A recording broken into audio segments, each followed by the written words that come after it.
আমার আল্লাহ এক নম্বরে মুসলিমুন লিখতে মিম, এই মিমের অর্থ হলো মুহাম্মাদুর রাসূলুল্লাহ, মুহাম্মাদুর রাসূলুল্লাহ। সবাই বলেন সাল্লাল্লাহু আলাইহি ওয়াসাল্লাম। আপনি দুনিয়াতে যত কিছুই করেন, মুহাম্মাদুর রাসূলুল্লাহর উপরে যখন ঈমান আনবেন, আমার নবীরে যখন নবীর উপর ঈমান আনবেন, নবীর উপর আদর্শে চলবেন। আপনি খালেদার আদর্শে চললে মুসলমান হইতেন না, আপনি শেখ হাসিনার আদর্শে চললে মুসলমান হইতে পারতেন না, আপনি জামাতের আদর্শে চললে মুসলমান হইতেন না, তারপরে জাতীয় পার্টির আদর্শে চললে মুসলমান হইতেন না, আপনি রাজনৈতিক দলের মধ্যে জীবন কাটাইলে মুসলমান হবেন না। তবে রাজনীতি করবেন, করেন, তবে যেই রাজনীতির মধ্যে আল্লাহ আছে, যেই রাজনীতির মধ্যে নবীর আদর্শ আছে, এমন রাজনীতি করা লাগবে। তবে মুহাম্মাদুর রাসূলুল্লাহ সাল্লাল্লাহু আলাইহি ওয়াসাল্লামের আদর্শ যার মধ্যে আছে, নবীর উপরে ঈমান যার আছে, এই লোকটার নাম হইল মুসলমান। একটু চিল্লিয়ে বলেন না সুবহানাল্লাহ। এই লোকটার নাম মুসলমান, যার মধ্যে পরিপূর্ণ নবীর জীবন আছে, নবীর আদর্শ যার মধ্যে আছে। আজকে তো মাশাআল্লাহ খুব ভালো লাগে, খুব ভালো লাগে। আমার এই পাশে সভাপতি, এই পাশে এক মুরব্বী, মুসলমানের মতোই দেখায়। এমনও জায়গা আছে মাহফিলের মধ্যে সভাপতি বানিয়ে রাখছে, আর আমগো কিনার দিয়া সভাপতি চেয়ারটা হ্যাকাইয়া বইসা একেবারে মাত বরালেন বইয়া রয়েছে, কিন্তু দাড়ি দিন নাই, একেবারে মোসা মার্কা। কি কথা ঠিক না? একটা মাহফিলেরও তো সৌন্দর্যতা আছে, মুসলমানই নেই। কি কথা ঠিক কিনা? কেমন আছেন? আচ্ছা, আল্লাহ মুসলমানই তো নাই। তাহলে এক নম্বর মুসলমান কাকে বলে? প্রথম অক্ষর হইল মুহাম্মাদুর রাসূলুল্লাহ সাল্লাল্লাহু আলাইহি ওয়াসাল্লাম। আপনার মধ্যে রাসূলুল্লাহর পুরো আদর্শ, নবীর প্রতি ঈমান আকীদা ঠিক আছে কিনা, এবং রাসূলের আদর্শ পরিপূর্ণ আছে কিনা, তাহলে আপনি মুসলমান। দুই নম্বরে হলো সিন। সিনের দুই অর্থ, একটা হলো সালামতি, নিরাপত্তা, আর একটা হলো সত্রে আওরাত, লজ্জাস্থান হেফাজত করে রাখা। যে মুসলমান আরেক মুসলমানের সম্পদ, আরেক মুসলমানের ইজ্জত যার কাছে নিরাপদ, তার নাম হইল মুসলমান। আজ মুসলমানের বাড়িতে কত সুন্দর গেট, কত তালা, মুসলমানের ঘরের মধ্যে কত দরজা, হায় হায়, এরপরেও রাত্রে দরজা খোলা রাখা যায় না। তার কারণ মুসলমানের ইজ্জত, মুসলমানের মা বোনের ইজ্জত, মুসলমানের সম্পদ আরেক মুসলমানের কাছে নিরাপদ নাই। যদি নিরাপদ থাকতো তাহলে এত সুন্দর গেইটার দরজার প্রয়োজন হতো না। সাহাবীদের ঘরে দরজাও ছিল না, কিন্তু তাদের সম্পদ নিরাপদ ছিল। কি কথা ঠিক কিনা? নিরাপদ ছিল। ভাঙ্গা ঘর, খেজুর পাতার ঘর, কিন্তু সম্পদ আর ইজ্জত নষ্ট হয় না। আর আমরা বিল্ডিং এ থাইকো ইজ্জত রক্ষা করতে পারি না, সম্পদ রক্ষা করতে পারি না। কি কথা ঠিক না? সম্পদ রক্ষা করতে পারি না। তাহলে মুসলমানের, তার নাম মুসলমান যার কাছে তার সমাজ নিরাপদে থাকে, যার হাতের দ্বারা কষ্ট পায় না, যার জবানের দ্বারা কষ্ট পায় না, এবং যার কাছে ইজ্জত এবং সম্পদ নিরাপদ থাকে, তার নাম মুসলমান। এটা সুবহানাল্লাহ কোন না? মান সালিমাল মুসলিমুনা মিন লিসানিহি ওয়া ইয়াদিহি, যার হাত আর জবানের দ্বারা অন্য মুসলমান কষ্ট পায় না, হাতের দ্বারা কষ্ট দেয় না, জবানের দ্বারা কষ্ট দেয় না, এই লোকটা হলো মুসলমান। কবরে আসা লাগবে, তবে এরকম মুসলমান হয়ে আসো। হাত দিয়া কারো জীবন নষ্ট করিও না, হাতের দ্বারা কাউকে কারো ক্ষতি করিও না, আর জবানের দ্বারাও কারো ইজ্জত নষ্ট করিও না। তিন নম্বরে হলো লাম। এই লামের অর্থ হলো লিল্লাহ। লিল্লাহ মানে আল্লাহর জন্য, লিল্লাহ মানে আল্লাহর জন্য। যার পুরাটা জীবন হবে আল্লাহর জন্য, মরণ হবে আল্লাহর জন্য, নামাজ হবে যার আল্লাহর জন্য, রোজা হবে যার আল্লাহর জন্য, দান সদকা হবে যার আল্লাহর জন্য, বিবাহ হবে যার আল্লাহর জন্য, সন্তান হবে যার আল্লাহর জন্য, রুজি করবে আল্লাহর জন্য, বিদেশ যাবে আল্লাহকে পাওয়ার জন্য, হজ করবে আল্লাহকে পাওয়ার জন্য, রাত ঘুমের মধ্যে যাবে আল্লাহকে পাওয়ার জন্য, মোবাইলটা ব্যবহার করবেন আল্লাহকে সন্তুষ্ট করার জন্য, তারপরে ওয়াজে যাবেন আল্লাহর জন্য, মসজিদে যাবেন আল্লাহর জন্য, কোরআন পড়বেন আল্লাহর জন্য, দান করবেন আল্লাহর জন্য। যার পুরাটা জীবন হয় আল্লাহর জন্য, তার নাম হইল মুসলমান। একটু চিল্লিয়ে বলেন না সুবহানাল্লাহ। আমগো জীবন কি আল্লাহর জন্য হইতেছে? আল্লাহ, যার জীবনটা হয় আল্লাহর জন্য। এই ভাইয়েরা রে আমার, বিবাহ শাদী আমরা করি, হিয়ান হলো সুটানি মার্কা, হুডাঙ্গিরি। কত বালা খাওয়াইতে হারে, কত সুন্দর নারী পুরুষ একসাথে দেখা করতে পারে, কথা বলতে পারে, মত বিনিময় করতে পারে, সুটাঙ্গিরি। আবার বউরে হুন্ডার হুন্ড লইয়া ঘুরতে হারে, মানুষেরে দেখাইতে পারে আমার বউ কত ডক, কত ডক, সাইয়ালো সাইয়ালো। একটু নাজবিল্লাহ কর না রে ভাই। আবার এই আদরের বউ যদি একদিন একটু শুনে তেন নুন খয়, একদিন একটু বেজাল হয়, 1 2 3। কি বুঝছেননি আপনারা? কি কথা কন? 1 2 3, দেরি আর নাই। আবার একটু হরে কইয়া বুঝো না কি আল্লাহ কি আল্লাহ কান্নাকাটি শুরু করে। হেসু হেতার দিল ঘামে, চোখের পানি পড়ে। করলাম কি বরে যে তালাক দিয়া লই যাব। এবার হুজুরের দ্বারে জায়গায় হুজুরকে বউ শেষ গেছে, মুফতি সাহেবের দ্বারে কো বউ শেষ গেছে, সাবজাদক দ্বারে কয় বউ শেষ গেছে, আরো বড় হুজুরের কাছে কয় শেষ। তখন বাইদ্দারে বাটফার হুজুর আছে একটা, এই বাটফার হুজুরিয়ে কয় ওই যে একদল হুজুর আছে সবচেয়ে খারাপ, এই বাটফার হুজুরিয়ে কয় কথা যা কইছ এই কথা কইলে বউ রাখতে হাতি না, এটার একটু পাল্টিয়া দে, ঘুরিয়ে দে। একটু নাউজুবিল্লাহ কর না রে ভাই। কি কয়? এটা একটু ঘুরিয়ে দে। আবার কতনি মহিলা আছে কয় যেই কথা কইছ এই কথা কইস না। এক হুজুর করতে কইস জ্ঞান আসিল না, বেহুশের সাথে কইস, হুশ আসিল না। কেমন ফিটার দরকার হেসম যাইয়া জানেন কি? ফিসার আগা দিয়া না, খালি ফিসার গোড়া দিয়ে ফিটার। সব দেশেই ভেজাল লাগছে। কি কথা ঠিক কিনা বলেন? ভেজাল সব জায়গায়। আপনাকে দেশের কথা বলি না, এটা আমার আলোচনার বাজে কথাটা আসছে। আমার এলাকাতে এরকম ভেজাল হায় হায়। আমরা তো অনেক ওয়াজ তো আমরা সমাজের থেকে শিখি, বিশেষ হয় আপনাদের সমাজ থেকে শিখি। রে ভাইয়েরা আমার, এইভাবে ভয় নাই আল্লাহর জন্য বিয়ে করলেন, এরপরে সন্তান জন্ম দিলেন, করলেন কি? তবে বিবাহ যেমন জায়েজ, তালাকও জায়েজ। তবে শরীয়তের মধ্যে তালাক যদিও জায়েজ, যেটা সবচেয়ে খারাপ, সবচেয়ে নিকৃষ্ট কাজ হলো তালাক দেওয়া। সবচেয়ে নিকৃষ্ট কাজ তালাক দেওয়া। আর আপনি তালাক দিয়েই যখন ফেলছেন তখন আবার ঘুরাবেন কেন? আল্লাহর ভয় তো নাই। ওই যে বলছে ইত্তাকুল্লাহ, আল্লাহকে ভয় করো। আল্লাহর ভয় যদি থাকতো আর রাসূলের তরিকা যদি থাকতো তাহলে তো আপনি কথা উল্টাইতেন না, আপনি এক কথার মধ্যে থাকতেন। কি কথা ঠিক কিনা বলেন?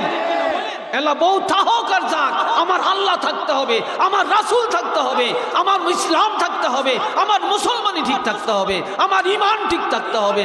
আমার বউ 10টা চলে যাক কিন্তু আমি ঈমান হারাতে পারবো না।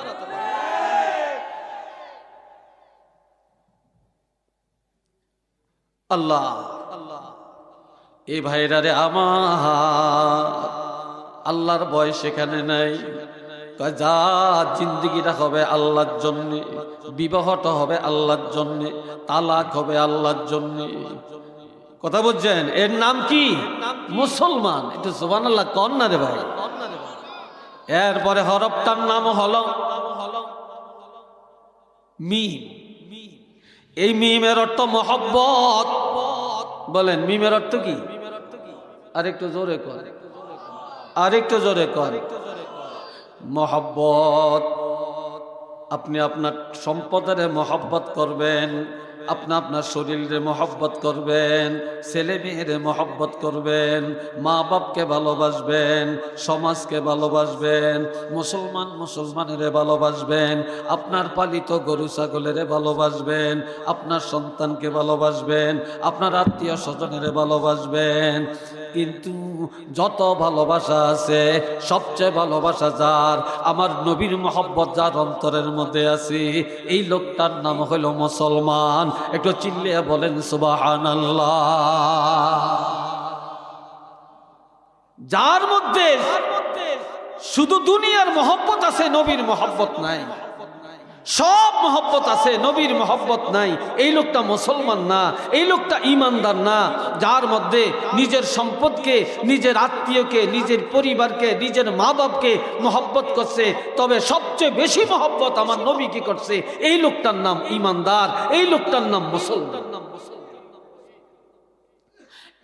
এরপরে হরফটার নাম হলো ওয়াও। এই ওয়াও এর অর্থ হলো ওয়াদা। জোরে কন কি? আরেকটু জোরে কন। ওয়াদা। আজকাল হাজারের মধ্যে একজনও সঠিক ওয়াদা রক্ষাকারী পাওয়া কঠিন। কি কথা ঠিক কিনা? আর এই দেশের মুসলমানই কতটুকু আছে, আপনি 1000 টাকা ঋণ দিয়ে দেখেন। কিরে ভাই কথা ঠিক নেই?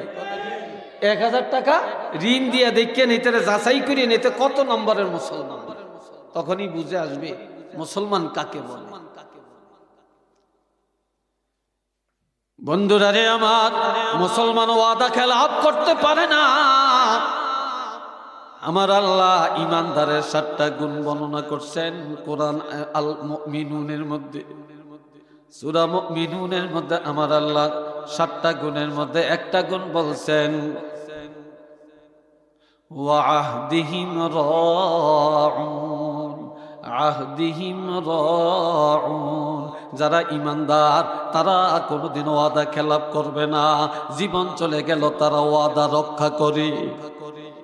আর আমার নবী বলছেন, ক্বালা রাসূলুল্লাহি সাল্লাল্লাহু আলাইহি ওয়াসাল্লাম, আয়াতুল মুনাফিক সালাসাতুন।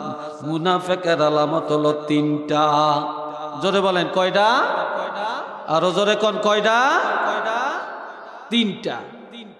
তবে ইমাম মুসলিম আরেকটু বাড়িয়া বলছেন, জাদাল মুসলিম ওয়া ইন সামা ওয়া ইন সাল্লাহ। যদিও সে নামাজ পড়ে, যদিও রোজা রাখে, 5 ওয়াক্ত নামাজও পড়ে, রমজানের রোজাও রাখে, সুন্দর করে তারাবি নামাজও পড়ে, কোরআনও পড়ে, তারপরেও 3টা আলামত তার মধ্যে পাওয়া গেলে এই লোকটা 1 নম্বরের মুনাফিক। নামাজ পড়লো মুনাফিক, রোজা রাখলো মুনাফিক। এখন এই 3টা কি? মোড়ামুড়ি করেন কা? বিরক্ত লাগতেছে মনে আমার কথা? বিরক্ত হচ্ছেন আপনারা নাকি? জয়েন না গো, কষ্ট লাগতেছে না? আল্লাহ 1 নম্বর, ইজা হাদ্দাসা কাযাবা।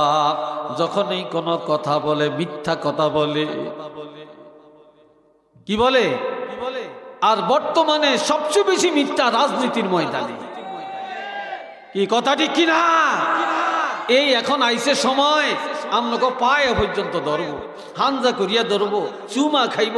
আমনেল্লান বালা মানুষ আর কেউ নাই। আমনে ঘরে ফিনা দিলে এটা তো বইব, একেবারে বিছনা ছাড়াও বইব। মাশাল্লাহ, আমনে যদি শুধু ডাইল ভাত দেন হেও খাইব, আবার কইব না আমি চাও খাই না। আমি এমন মানুষ, আমনকে খেদমত করতাম আইছি, আমি কারো ভাই ফানিও খাই না।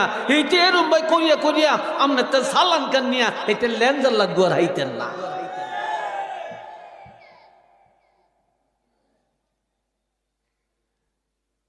কি কথা ঠিক না?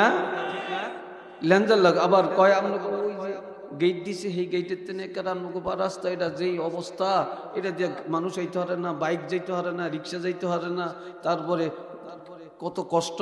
ইনশাল্লাহ 1 নম্বরে রাস্তা এটা করিয়া, একটা উদাহরণ দিলাম আর কি, 1 নম্বরে এইটা করিয়া পাশ করিয়া তখন হইতে দৌড়াইতেছে। কই কিরে কইছেন না? কইছি এসুমকা ভোটটা মনে নেই, অন্ত আমার সালা নাই তৈব, সরকার বাজেট আইতইব না দিলাই কইতিন করিয়া দিছে কোন ইচ্ছা ফাড়ি। কি কথা ঠিক না? তো ওই দোষ দেয় এলাকার মেম্বারের, এলাকার চেয়ারম্যানের। আসলে ওর ব্যক্তি নিয়ে আইয়ে না, করবোটা কি? কি কথা ঠিক কিনা? এরে ভাই না আমার বিয়ার মধ্যে মেজেন কয়জন যাইব?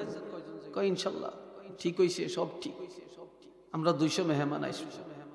আপনি তো সেন্টারের মধ্যে ভাড়া নিয়ে 200 মেহমানদারি করতেছেন, আপনি নিজের মেহমান আছে আরো 200, 300, 500 মেহমানদের আয়োজন করছেন।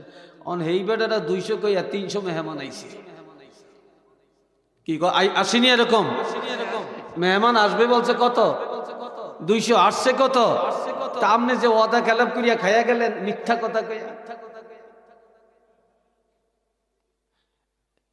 আল্লাহ। এরপরে মাইয়াকে ক্লাস 5 পর্যন্ত পড়ছে, কয় ইন্টার পরীক্ষা দেয় না, মিথ্যা। ছেলে বিদেশ যাইয়া খাইয়া দাইয়া দুমদুল হইছে, এখন বিয়ে পাস মাইয়ার লগে বিয়া ঠিক হইছে। এখন পোলার লেখাপড়া কি? কয় না লেখাপড়া করছে, তারপরে আইএ পাস করছে, বিয়ে পরীক্ষা দিবে, এমন সময় লন্ডনের বিষয় হয়ে গেছে, পরীক্ষাটা দিতে পারে না। আসলে হেতে ক্লাস 6 এর উপরে এক ক্লাসও পড়ে না। কি রে ভাই, কথা ঠিক না বেটি? হ্যাঁ, এরকম মিথ্যা সমাজে আছে কি নাই? হ্যাঁ আছে না? আপনি গরু কিনতেন, বাজারে গেছেন, কোরবানি দিবেন, গরুর দাম কত? কয় 2 লাখ টাকা। কয় না ভাই এত দাম নাই তো, গরুটার দাম আপনি বেশি না, 1,30,000 টাকা পাবে। আপনি কোরবানি দিতে পারতেন না? কয় যেই গরু 1.5 লাখ টাকা মূল্য আপনি হেরাইছেন 1,30,000 টাকা, আপনি কোরবানি কেমনি দিবেন? আসলে কেউ চাইরা ন কয় না। কি কথা ঠিক কিনা? কেউ চাইরা নাও বলে না। আপনার মসজিদের পাশে মাদ্রাসার জন্য জায়গা কিনবেন, একজনে বলে আমার জায়গা বেচবো, আমার 10 শতক, শতক বুঝুন তো আপনারা, 10 শতক জায়গা আমি বিক্রি করব। তো বলে দাম কত? কয় 2 লাখ টাকা। 1 শতকের দাম 2 লাখ টাকা, আর 10 শতকের দাম 20 লাখ টাকা। কয় না ভাই আমরা মাদ্রাসার মসজিদের নিব, আমি একটু জায়গার দরকার, দেন না। কত দিবেন? কয় আমরা 1.5 লাখ টাকা। কয় না না হইতো না, 1,80,000 টাকা পর্যন্ত মূলাইছে, আমি বেচছি না। আসলে কেউ চাইরা না এখন পর্যন্ত কয় না। এই দাম উঠানের লাই এই মিথ্যা কথা কইয়া এই হারালে ওয়াদা রক্ষা নাই। একজনে আমগো দেশ এক মেম্বার সাহেব, খুব ভালো মানুষ, একজনের মেয়ের বিয়া ঠিক হইছে। কয় মেম্বার সাহেব আমার ছেলে বিদেশ থেকে টাকা পাঠাইছে, এখনো ব্যাংকে জমা হয় না, আগামী দিন মেয়েটার বিয়া, আমি হাট বাজার করবো, টাকা নাই, তবে আপনি আমার 20,000 টাকা দেন, হাওলাত দেন। কবে দিবেন? আজকে মঙ্গলবার, ইনশাল্লাহ সামনে আগামী রবিবারে আপনার টাকাটা দিয়ে দিব, 11টার মধ্যে টাকা পাইয়া যাবেন, এই ব্যাংকের থেকে টাকাটা উঠাইয়া আগে আপনার কাছে টাকা দিয়ে আসবো। কয় ঠিক আছে যান, মাইয়ার বিয়া দেন। কইলা 20,000 টাকা দিছে, রবিবারে 11টার মধ্যে টাকা দিব। এখন রবিবার গেছে, এতে টাকা দেয় না, আরেক রবিবার আইসে টাকা দেয় না, মাস গেছে টাকা দেয় না, বছর গেছে টাকা দেয় না, 1.5 বছর গেছে টাকা দেয় না। হঠাৎ একদিন বাজারও দেখা হয়েছে, খপ করে ধরিয়া কয় কি রে তোর রবিবার কই? তুই না রবিবারে টাকা দিবি? কয় দিয়াম, কইছি ভাই বিপদে পড়িয়া গেছি, দেই না, এই জন্য কি পথে ঘাটে এমনি আমাদের দরিয়া বেইজ্জতি করবেন? তো মেম্বার সব সরল মানুষ, তো তুই বলে ভাই রে তোর কাছে আর টাকা চাইতাম না, আমি যেন তোরে টাকার কথা জিগাইছি, তুই লজ্জা পাইছ, শরম দিছি, তবে আমার টাকা খাইতে পারতি না, আমার টাকা দেওয়ান লাগবে। কোন দিন? কয় কিয়ামতের ময়দানে হইল, আমি দাবি ছাড়তাম না, কিয়ামতের ময়দানে হইল আমার টাকার জন্য কালিয়া টাকা লাগবে, আমার টাকা দেওয়া লাগবে। এইটা হানজা করিয়া দরিয়া কয় মেম্বার সাহেব থাকলে আরো 20,000 টাকা দিয়ে যান। কয় আপনি যে লম্বা সময় দিছেন, এত লম্বা সময় আমার আর কেউ দিত না। একটু নাওয়াজবিল্লাহ জোরে কর না রে ভাই, কান নাল্লান ভালা মানুষ আর নাই, কিয়ামত পর্যন্ত সময় দিছেন। দুনিয়াটা এরকম বাটপারে ভরিয়া গেছি গিয়া, হায় হায় কোথায় যাবেন মুসলমান? আমি 2022 সালে অ্যাক্সিডেন্ট করছি, আমার শরীরে 13টা ভাঙ্গা, আমার এই হাতটা 3 ভাঙ্গা, আল্লাহ ভালো করছে আপনাদের দোয়ায়। আমার এখানে 7টা ছান্না ভাঙ্গা, এই ডাইন পাশে, আমার এই 80টা ভাঙ্গা, পিছনেরটা ভাঙ্গা, 13টা ভাঙ্গা। 7 দিন আমার জ্ঞান ছিল না, 7 দিন পরে আল্লাহ আমার জ্ঞান ফিরেছে। কিন্তু আমার চিকিৎসায় প্রায় 12 লক্ষ টাকার উপরে গেছে, 18 লক্ষ টাকা বিল আসছে। তা আমার ছেলে একজন ডাক্তার, সে অর্থোপেডিক্স, এই জন্য ডাক্তারের আব্বা আমি, এই জন্য 6 লাখ টাকা ডিসকাউন্ট করছে, 12 লক্ষ টাকা দিতে হয়েছে। কিন্তু আমার টাকা আছে, ওই হাত যেন ব্যান্ডেজ করা টাকা উঠাইতে পারি না। আমি কারোতেন 20,000, কারোতে 50,000 পাবো, হাওলত নিছে, বিপদ আপদ। কিন্তু যারা শত্রু হেরাও খবর নিছে, দেখতে আইছে, কিন্তু জাগরতেন টাকা পাবো, খবরও লয় না, টাকাও দেয় না। বুঝা গেছে কত নম্বরের মুসলমান। একটু নাউজুবিল্লাহ কইতেন না ভাই। 3 নম্বরে ওয়াইজাত ওমিনা খানা, যখন আমানত রাখা হয় আমানত খেয়ানত করে ফেলে। কথা একজনের কাছে বললেন, এই কথাটা প্রকাশ করে দিয়া সমাজের মধ্যে ফিতনা লাগাইয়া দেয়। মহিলারা একজনের কথা আরেকজনের কাছে বিক্রি করে, এক ঘরের ঝগড়া আরেক ঘরের মধ্যে লাগাইয়া দেয়, জালে জালে ফিতনা। আবার শাশুড়ি আর পুত্র বধূর মধ্যে ফিতনা লাগাইয়া দেয়, এক ঘরের ঝগড়া আরেক ঘরে নিয়ে লাগাইয়া দেয়, একজনের কথা আরেকজনের মধ্যে নিয়ে লাগাইয়া দেয়। আবার অন্যের টাকা নিজের টাকা মনে করে, অন্যের সম্পদ নিজের সম্পদ মনে করে আত্মসাৎ করে ফেলে। এমন আমানতদারি দুনিয়াতে নাই। যখন আমানতদারি না থাকা, এটা মুনাফিকের আলামত। যার মধ্যে মিথ্যা, যার মধ্যে যে লোকটা 1 নম্বরে মিথ্যা কথা বলে, যে লোকটা কথায় কথায় ওয়াদা খেলাপ করে, যে লোকটা আমানত খেয়ানত করে, আমার নবী বলছেন এই লোকটা নামাজ পড়লো মুনাফিক, এই লোকটা রোজা রাখলো মুনাফিক। আর ইন্নাল মুনাফিকিনা ফিদ দারকিল আসফালি মিনান নার, আর মুনাফিকের ঠিকানা জাহান্নামের সবচেয়ে গভীরে তলদেশে। একটু চিল্লিয়ে বলেন নাউজুবিল্লাহ। আরেকটু জোরে কন্যা নাউজুবিল্লাহ। আরেকটু কথা বলতাম আল্লাহ আমার ভাইয়েরা রে, এত বিপদ, এত গজব কেন, এত করোনা কেন, এই চিকুনগুনি এনো, এই চিকুনগুনি এনো, এই চিকুনগুনি এনো।